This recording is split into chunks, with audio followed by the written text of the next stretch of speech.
اچھا جی آج ہم نے حیدرآباد کی طرح آج سیالکوٹ کی بھی انڈسٹری کا دورہ کیا ہے اور بڑا زبردست فیڈ بیک آ رہا ہے ایکسپورٹرز کی طرف آئی ارب ڈالر کی ایکسپورٹ ہو رہی ہے اور کہہ رہے ہیں کہ ہمارے پاس لیبر نہیں ہے، اسکل لیبر نہیں ہے. یہ کتنی بڑی کامیابی ہے. ہمارے ایکسپورٹ آرڈر بڑھتے جا رہے ہیں لیکن لیبر ان کو مل نہیں رہی ہے. بنگلہ دیش اور بھارت کے آرڈرز پاکستان کو مل رہے ہیں. اتنی بڑی اچیومنٹ ہے. یہ کے لیے آپ کیا کرنا چاہیں؟ کوئی انسٹیٹیوٹ ایسا کچھ اسکل لیبر کے لیے کچھ ہونے جا رہے ہیں؟ پہلے تو یہ بہت بڑی اچیومنٹ ہے ماشاء اللہ. اس ٹائم پہ جب کرونا کی وجہ سے ساری دنیا میں انڈسٹری متاثر ہوئی ہے، ان کی اکانومیز متاثر ہوئی ہیں. ہندوستان میں اگر آپ دیکھیں تو وہ کہتے ہیں کہ 10% ان کی اکانومی کنٹریکٹ کی ہے. اس دور کے اندر پاکستان کی اکانومی گرو کر رہی ہے. تو یہ جو بڑی خوشائن چیز ہے کہ لیبر نہیں مل رہی.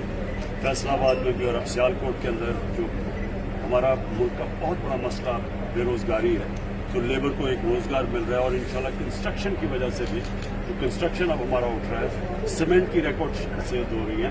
تو اس کا مطلب کہ اور بھی لوگوں کو جن ایک یہ تو اسکل لیبر ہے نا، جو انسکلڈ ہے اس کے لیے بھی روزگار مل رہا ہے. اسکل لیبر کا ہم آج بہت لینڈ مارک کا فیصلہ ہوا ہے کہ ہم یہاں ایک ہائی کوالٹی کی انٹرنیشنل اسٹینڈرڈ کی ایک ٹیکنالوجی کی یونیورسٹی بنا رہے ہیں. اور وہ پہلے ہم نے ہری پور میں بنائی تھی، جو ہم پہلے ہمارا دور تھا پختونخوا کی گورنمنٹ میں، وہ چل پڑی ہے وہاں، ابھی سے سٹارٹ ہوئی ہے. اور وہ ایک انٹرنیشنل اسٹینڈرڈ کی یونیورسٹی ہے اور وہ ٹیکنالوجی کی یونیورسٹی ہے، ماڈرن جتنی بھی ٹیکنالوجیز ہے.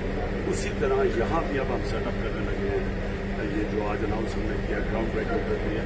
تو انشاءاللہ یہ ڈاکٹر دارمان کے ساتھ وہ پورا اس کو ہمیں ایڈوائز کر رہے ہیں. اس میں انہوں نے وہاں ہری پور میں بھی کیا تھا، یہاں بھی کیا. اور انشاءاللہ یہ ایک بہت ویلیو ایڈڈ ایکسپورٹس کے اندر بہت مدد کرے گی. اکنامک اسٹیبلٹی کے لیے پولیٹیکل اسٹیبلٹی بہت ضروری ہوتی ہے. پرائم منسٹر یہ بتائیں کہ نیشنل ڈائلاگ کی بات ہو رہی ہے، ہر طرف سے آوازیں اٹھ رہی ہیں. آپ کا یہ موقف ہے کہ کیسز کے علاوہ ہر ایشو پہ بات ہو سکتی ہے. یہ نیشنل ڈائلاگ کے اوپر آپ کا کیا موقف ہے؟ دیکھیں، ہم تو کبھی بھی پیچھے نہیں ہٹے تھے نیشنل ڈائلاگ میں.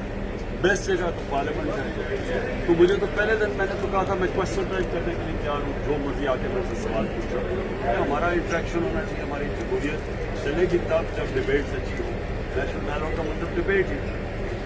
تو وہ تو جو بات کرتے ہیں وہ آ جاتے ہیں کہ جی ہماری کیسز معاف کرو. اور کیسز ہم نے نہیں بنائے، سارے کیسز تو بنے ہوئے ہیں پرانے، ان کے اپنے دور کے بنے ہوئے ہیں. یہ سارے جو بھاگے ہیں ملک سے، اسحاق ڈار اس کے بچے، نواز شریف اس کے بچے، وہ جو شہباز شریف کا وہ جو سن ان لا ہے وہ بھی تب بھاگا.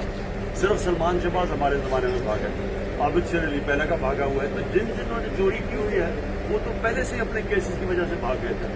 تو بات یہ ہے کہ ہمیں تو کوئی اعتراض نہیں ہے. میں نے تو اسمبلی میں کہا تھا کہ کسی بھی بات کرنے کے لیے ہم تیار ہیں، لیکن کسی صورت این آر او کے اوپر ہمارے سے بات نہ کرنا. کرپشن کے کیس ہم نہیں معاف کر رہے ہیں. ٹھیک ہے. اچھا، این آر او تو بالکل کلیئر ہو گیا، اپوزیشن کے لیے بھی آپ نہیں دیں گے. آنریبل پرائم منسٹر یہ بتائیے گا، کل آپ نے صحافیوں کے ساتھ بات کرتے ہوئے اسٹیٹمنٹ دی کہ آپ کو پورا یقین ہے کہ جیت آپ کی ہوگی. آج وہ ہیڈ لائنس بھی بنی ہوئی ہے.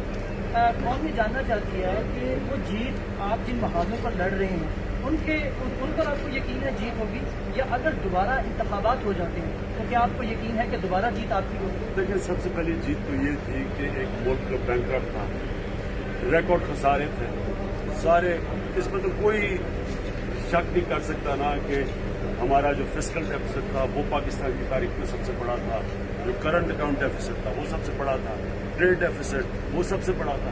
یہ تو خیر آپ اپنے موبائل پہ گوگل کر لیں تو یہ سب سے بڑے ڈیفیسٹ. ایک گھر بالکل مقروض کر کے بینکرپٹ کر کے چھوڑ کے گئے. اور سب سے بڑا چیلنج تو یہ تھا کہ اس گھر کو نکالنے اس جدھر یہ چھوڑ کے گئے. تو اللہ کا کرم یہ ہے کہ اس سے تو وہ نکلا ہے گھر. یہی آپ کو ہم بتا رہے ہیں کہ بڑی مشکل کے بعد آج ہماری اکانومی بھی اوپر جا رہی ہے. کرونا کے باوجود ہم اوپر جا رہے ہیں. تو یہ ہماری تو سب سے بڑی کامیابی ہے. بڑے بڑے پروجیکٹس لے کے آ رہے ہیں. جو 2 ڈیمز بن رہی ہیں 50 سال کے بعد. جو پاکستان میں صرف 2 ڈیمز بنی تھی ہماری تاریخ میں، وہ بن رہی ہیں. 2 نئے شہر کے اوپر ہم بنانے جا رہے ہیں، جو کہ اسلام آباد کے بعد کوئی شہر نہیں بنے. اور ہماری اللہ کا شکر ہے جو عوام کے لیے جو مجھے سب سے بڑی خوشی ہے کہ ہیلتھ کارڈ دیا ہم نے. کہ ایک میری ہمیشہ تھی شوق خانہ بنایا اس لیے تھا کہ غریب آدمی ہم پیسے والے دوبارہ اپنے علاج کروا سکتے تھے. کینسر کا غریب آدمی اس کے لیے کینسر کا بڑا مہنگا علاج ہے. تو آج تو ہم نے پنجاب اور پختونخوا میں فیصلہ کیا ہے کہ اگلے 1 سال تک ہر شہری کو ہیلتھ کارڈ مل جائے, ہیلتھ انشورنس ہر گھرانے کو مل جائے. تو یہ بہت بڑی اچیومنٹ ہے. جہاں تک یہ جو اپوزیشن ہے, اپوزیشن کیا کرے گی؟ جلسہ کر لے گی.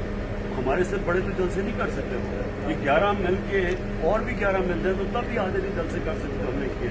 تو اور انہوں نے کیا کرنا ہے؟ نو کانفیڈنس موشن آ جائے اسمبلی میں. آئینی طریقہ تو وہ ہے. تیسری چیز کیا ہے؟ استعفے دیں گے ہم الیکشن کروا کے اور مضمونوں کے آگے یہ مجھے تو نہیں سمجھ آتی کہ یہ کیا کریں گے. سر آپ کے لیے 2 کھرب روپے کی ریکوری یہ پنجاب گورنمنٹ میں ہوئی ہے. اس سے پہلے 10 سال میں اتنی ریکوری نہیں ہوئی تھی جتنی آپ نے 27 مہینوں میں کی.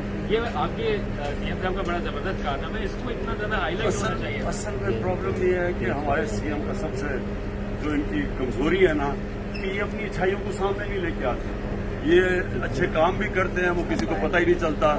اب یہ فردوس کو لے کے ہم آئے ہیں اس لیے کہ یہ کریں. لیکن دیکھیں پنجاب میں پچھلے پتہ نہیں 5 یا 10 سال میں انہوں نے 6 ارب روپے کی انکم دی. یا ہم نے چند 2 کھرب سے زائد 207 ارب روپیہ بھی کرایا اور ابھی پکڑے جا رہے ہیں. بڑے بڑے مافیا جو ملے ہوئے تھے نون لیگ کے ساتھ, جو اوپر سے ان کو فائنانس کرتے تھے, ان کے اب پتہ چل رہا ہے اربوں روپے کی سرکاری زمینیں انہوں نے پکڑی ہوئی تھی. تو ان کے اوپر بھی جا رہے ہیں. تو یہ جو ان کی آوازیں نکل رہی ہیں اصل میں اس لیے نہیں کہ ان کو کوئی جمہوریت کا کوئی فکر ہے یا ان کو کوئی اکانومی کی فکر ہے, نہیں تو یہ بیک کرپٹ تو نہ کرتے. ان کو فکر یہ ہے کہ ان ساروں نے اب پکڑے جا